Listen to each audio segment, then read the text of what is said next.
우리가 창세기 71번째 시간으로 두렵고 답답할 때라는 제목으로 같이 말씀을 나누도록 하겠습니다. 야곱은 20년 동안 라반 밑에서 철저하게 하나님의 보이지 않는 연단과 훈련을 받다가 하나님께서 하나님의 때에 야곱을 부르셔서 내 고향, 내 족속에게로 돌아가라 하나님께서 말씀하셨습니다. 그리고 고향으로 돌아가는데 그 과정도 결코 순탄치 않았습니다. 20년 전에 자신의 집에서 이 외삼촌 라반의 집으로 도망을 치듯이 형을 피해서 오듯 돌아갈 때도 자신의 외삼촌이요 장인인 라반을 피해서 도망치듯이 야반도주하듯이 라반을 떠나왔습니다. 그 모습을 라반이 듣게 되고 보게 되고 그리고 추격하여서 이 야곱에게 다다랐을 때 하나님께서 라반을 막아주시고 야곱을 보호하여 주셨어요. 그리고 라반이 언약을 맺으며 나와 너 사이에 계시는 하나님을 잊지 말라 그렇게 언약을 맺습니다. 나와 너 사이에 계시는 그 하나님을 잊지 말라. 그리고 오늘 외삼촌 라반과의 언약 후 그 관계를 회복하고 이제 고향으로 돌아가는 야곱입니다. 고향으로 돌아가는 야곱이 눈을 들어보니 하나님의 군대가 보였다. 오늘 1절에 말씀하고 있어요. 하나님의 군대가 보였다. 그리고 이 야곱이 그 하나님의 군대를 본 그 땅 이름을 마하나임이라 하였다. 그렇습니다. 하나님의 사자들을 보고 하나님의 군대를 보고 마하나임, 이 두 진영, 두 군대라는 표현이에요. 그것을 이 야곱이 보았다는 거예요. 그리고 야곱이 지나칩니다. 그럼 하나님께서 외삼촌 라반과의 언약을 맺은 후에 이제 자신의 고향으로 돌아가는 야곱에게 이 하나님의 사자들 그리고 하나님의 군대들을 보여주신 이유가 있다는 거예요.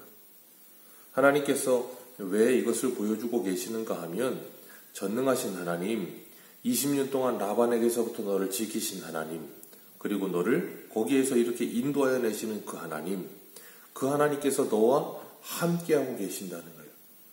그 하나님은 20년 동안 한 번도 너를 떠나지 않으셨고 베델에서 너를 만나주셨던 그 하나님께서 너를 여기까지 인도하셨다는 것을 기억하라는 겁니다. 하나님께서 20년 전에 이미 혈혈단신으로 이 야곱이 10절에 고백하는 것처럼 지팡이 하나만 가지고 라반의 집에 올라갈 때 내가 너와 함께하며 네가 어디로 가든지 너를 이끌고 이 땅으로 돌아오게 할 것이다. 그리고 내가 내게 허락한 것을 다 이루기 전에는 너를 떠나지 않겠다라고 약속하셨던 그 약속을 하나님께서 신실하게 지키셔서 2때나 이루게 하셨습니다. 라고 야곱이 고백을 해요. 야곱이 20년 전보다 하나님을 이렇게 풍성하게 알 수 있었던 이유는 하나님께서 야곱에게 인생의 구비마다 하나님이 어떤 분이신지를 보여주셨기 때문이에요. 그렇게 하나님을 배우고 하나님을 깨달아가면서 야곱이 이제 고향에 돌아오는데 하나님께서 돌아오는 그 야곱에게 하나님의 군대를 보여주신 거예요. 하나님의 군대를 보여주시면서 두려워하지 말아라 라고 말씀하시는 겁니다. 왜냐하면 20년이 지나서 고향에 돌아가는데 야곱의 마음은 무거워요. 20년 전에 거기서 나올 때 형이 자신을 죽이겠다라고 서슬퍼런 눈으로 자기를 노려다보던 그 눈빛, 그 이야기 분명히 알고 있었을 거예요. 20년이 지나도 그게 잊혀지지가 않는 거예요. 그러니까 이제 내가 돌아가면 형한테 이제 크게 해코지 당하거나 죽을 수도 있겠구나 하는 두려움이 엄습하는 겁니다. 그러니까 야곱이 자신이 에돔 들에 있는 형 에서에게 가기 전에 이미 사자들을 앞에 보내요. 사자들을 앞에 보내면서 4절에 뭐라 그래요? 4절 같이 한번 읽습니다. 시작. 그들에게 명령하여 이르되 너희는 내 주 에서에게 이같이 말하라. 주의 종 야곱이 이같이 말하기를 내가 라반과 함께 거류하며 지금까지 머물러 있었사오며. 아멘. 야곱이 자기 형을 사자들에게 보내면서 자기 형을 이렇게 불러요. 내 주에서. 그리고 자신을 이렇게 부릅니다. 주의 종 야곱. 야곱이 이렇게까지 형과 자신을 그 관계를 이렇게 형성해 놓고 있어요. 그러면서 내게 소와 나귀와 양떼와 노비가 있으므로 사람을 보내어 내 주께 알리고 내 주께 은혜 받기를 원하나이다. 이렇게까지 이 야곱이 에서를 무서워하고 두려워했다는 것을 봅니다. 그리고 주종의 관계를 맺는 것처럼 보일 만큼 두려워했던 걸 봐요. 그리고 야곱이 사람을 먼저 보내서 에서에게 이것을 알리는 이유, 내 이렇게 많은 것을 가지고 옵니다라고 말하고 있는 이유가 있어요. 왜냐하면 에서가 20년 전에 자기 동생이 장자권을 빼앗아 갔었거든요. 장자권을 빼앗아 간다는 것은 아버지의 유산을 모든 것을 거의 대부분을 장자가 차지하게 되는데 자기 동생이 도망치고 나서 이제 자신이 그 모든 것을 차지한다고 생각했는데 돌아오는 거예요. 그러니까 에서가 어떻게 했어요? 눈에 불을 켜고 찾아온다고 생각하는 거예요. 야곱은. 형이 나를 죽일 수도 있겠구나. 내가 돌아오는 건 어떤 이 재산을 위해서 돌아오는 게 아니다라는 걸 이미 먼저 은연중에 알리고 있는 거예요. 나 이렇게 외삼촌 집에서 많은 걸 가지고 나왔습니다. 내가 지금 이 형의 아버지의 유산을 바라고 내가 이거 들어오는 거 아닙니다. 라고 하면서 이 자기 형 노를 풀기 위해서 이런 말을 하고 있는 거예요. 그런 말을 하면서 내 주여 주의 종에게 은혜를 받기를 주의 종에게 은혜를 베풀어 주시기를 원합니다. 라고까지 표현을 해요. 야곱이 분명히 하나님이 누구신지를 배워갖고 알아가고 있었다면 에서에게 은혜를 받을 것이 아니라 누구에게 은혜를 받아야 돼요? 누구에게 은혜를 받아야 돼요? 하나님께 은혜를 받아야 돼요. 야곱이 이렇게까지 표현을 합니다. 뭐라 그러는가 하면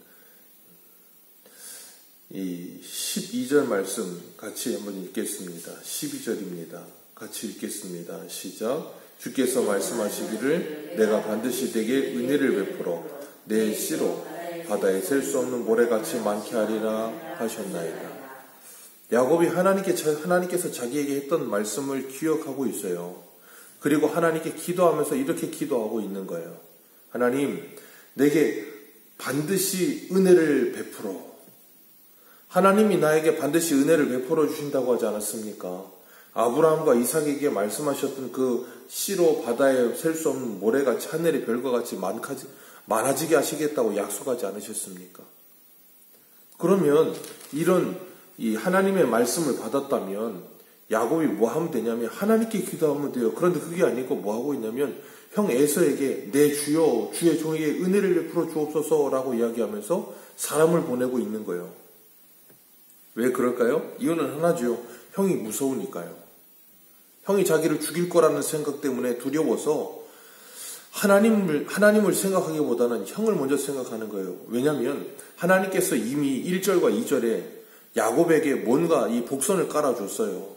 내가 너와 함께한다. 하나님의 군대가 너와 함께한다. 그러니 두려워하지 말아라고 복선을 깔고 있는데 야곱은 그걸 보고도 그냥 지나치는 거예요. 저기 하나님의 군대가 있네? 그걸로 끝인 거예요. 그 하나님의 군대가 저 지금 앞에서 400명 데리고 나를 찾아오고 있는 형을 막아주시고 지켜주실 것이다. 방금 전에 라반을 막아주신 것처럼 그렇게 막아주실 것이다라는 생각을 1도 할 수가 없는 거예요. 왜요? 두려움에 휩싸이니까 하나님이 보이지 않아요. 두려움에 휩싸이니까 하나님이 보이는 게 아니라 지금 현실에 나를 잡겠다고 오고 있는 형 에서와 400명의 군대만 여기에 머릿속에 가득해지는 거예요. 마치 민수기 13장에 보면 이스라엘 백성들이 바벨론에 이 애굽에서 나와서 가나안 땅에 들어가려고 할 때 정탐꾼 12명을 보내죠. 그 12명의 정탐꾼이 40일 동안을 가나안 땅을 정탐하고 돌아와서 두 부류의 사람들로 나뉩니다. 10명의 사람들은 그 땅 참 좋은 땅이다. 그런데 문제는 거기 있는 사람들은 네피림의 후손 아낙 자손들인데 그들은 거인족이더라. 그래서 우리는 스스로 보기에도 메뚜기 같았다. 그러니 그들이 우리를 보기에 어떻게 보이겠냐.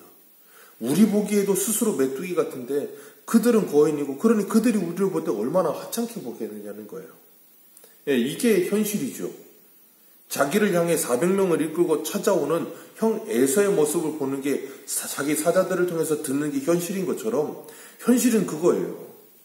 그러니까 그들은 뭐라 그러냐면 우리는 스스로 메뚜기이기 때문에 그들에게 갈 수가 없다. 그들을 이길 수가 없다. 그게 그들의 스스로의 판단이에요.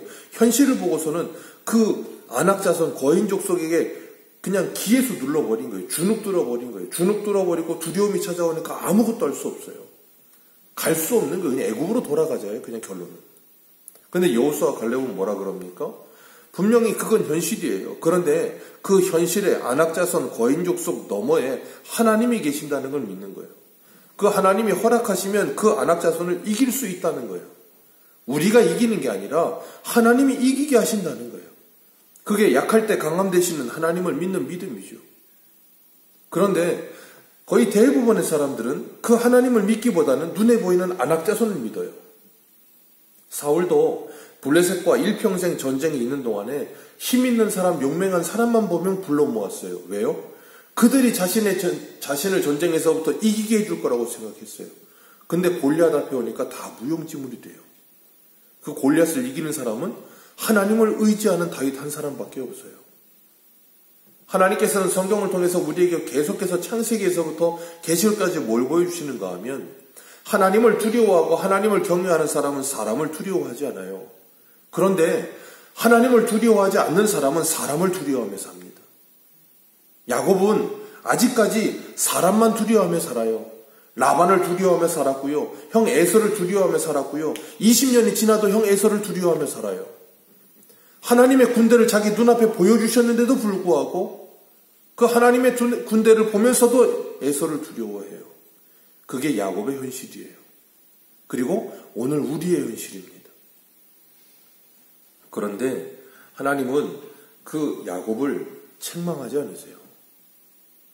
그 야곱을 책망하지 않으시고 그 형 에서를 두려워하는 그 야곱에게 하나님이 너와 함께 하신다는 것을 계속해서 가르치세요.